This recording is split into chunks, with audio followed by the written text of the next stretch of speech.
You will not ever understand why God does the things he does.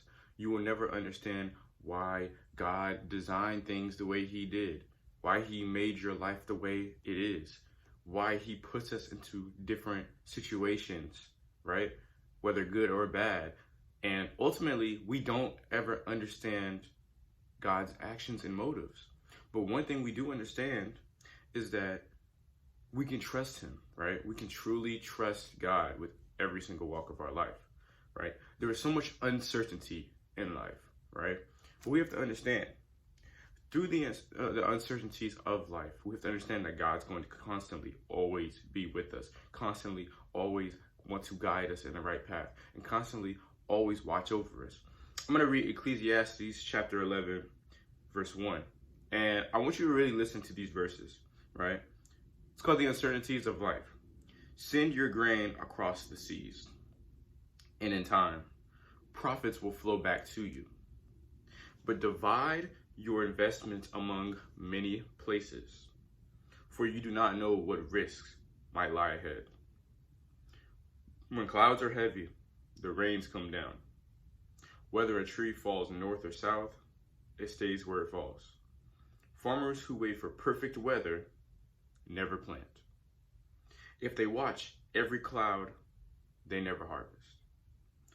Verse 5, just as you cannot understand the path of the wind or the mystery of a tiny baby growing in its mother's womb, so you cannot understand the activity of God, who does all things. Plant your seed in the morning and keep busy all afternoon, for you don't know if profit will come from one activity or another, or maybe both. When I read these verses, one thing comes to mind. There is never a perfect situation or even an imperfect situation to where God cannot work, right? Or you have to be prepared for blessings to flow.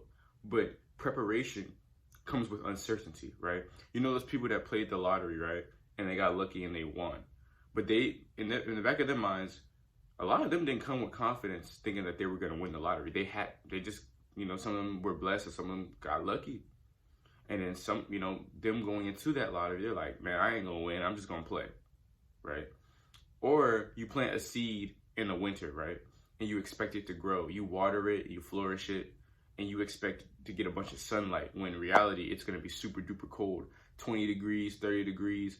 And how are you supposed to expect a plant and a harvest to grow in the winter, right? But you know what's crazy? A plant can still flourish and sprout in times of, uncertainty, right? Even in the worst circumstances, any plant can sprout. And this is what I'm trying to tell you. God can take you from a bad situation, an uncertain situation that you are going through, and he will allow you to elevate and sprout into, go towards success, right? He's going to lead you to success. He can take your uncertainty, whether it's in your mind or it's your situation, and he can sprout you, right? When I look back at these verses, it says, farmers who wait for perfect weather never plant. If they watch every cloud, they never harvest, right? So think of this. If a farmer waited for the perfect moment, right? How will the groundwork is already laid. How will the farmer, make up in his mind that, yes, this is the perfect weather. I'm saying? This is the perfect temperature. This is the perfect soil. This is the perfect situation. This is the perfect amount of water. We have the right amount of sunlight, and it's not cold. It's not too, it is, see, that's the thing. There's a lot of plants that are planted at different seasons, right? God may be trying to plant you in a season where it may not be the most perfect season. And then once it's not the most perfect season, he can use you in that imperfect season, and he can prepare you for the season of harvesting, right? What I'm trying to tell you is, look, bro, harvesting and trusting God is going to be super important at every single walk and every single season of your life, because it is going to be an up and downhill battle constantly, right? And you're going to be not only fighting yourself, but your faith and your belief in God, right?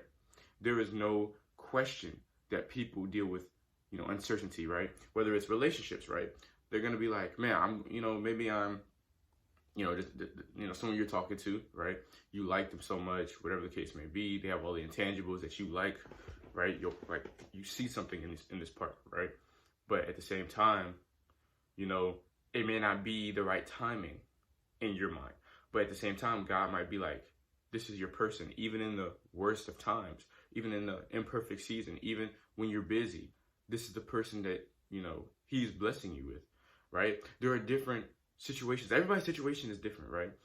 There's some people who, aren't in the right space mentally, and they think, when they're given this opportunity, this new job opportunity, from a job that they're already working or a project that they're already working on, that, this job needs to be delayed because, oh, it's not the season for me. It's not the season for me. Like, this is not my season for growth. No, every single season is for growth. You just have to take the imperfections and make them perfections, right? Because no situation is ever going to be perfect. That's one of the things I learned, and that's, really encouraged me, that there would never ever be a perfect situation. So me taking that, I know going to every situation, I can look at the good, right, in it, rather than the bad. Because there's always going to be bad, right? And then that bad is going to overcloak, the positivity in that. So whenever you're out here and you're, getting blessed for opportunities, whether that's to talk to people, your community, opportunities in the workplace, new car, whatever it is, there's never going to be a perfect situation to where everything is just going to work out. There's never going to be a perfect situation where everything just clicks, right? There's always going to be something that's off. And then that one thing that's off could literally drag you away from that. And that's like relationships. Relationships are never perfect, right? Even if we're talking romantically or friendships, like, they're never going to be perfect. And you have to realize that. You have to take the flaws, the good and the bad, right?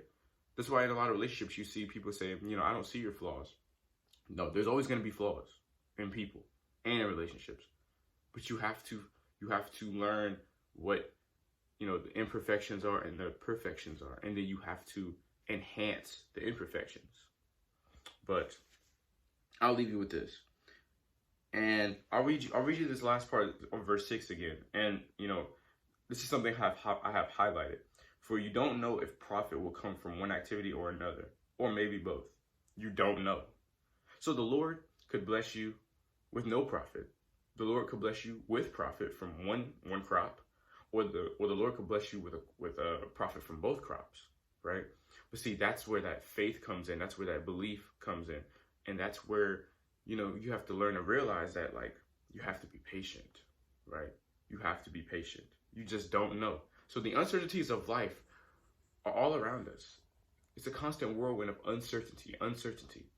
But that's why we have to continuously trust in God's plan. I hope y'all enjoyed this video. I hope y'all learned something.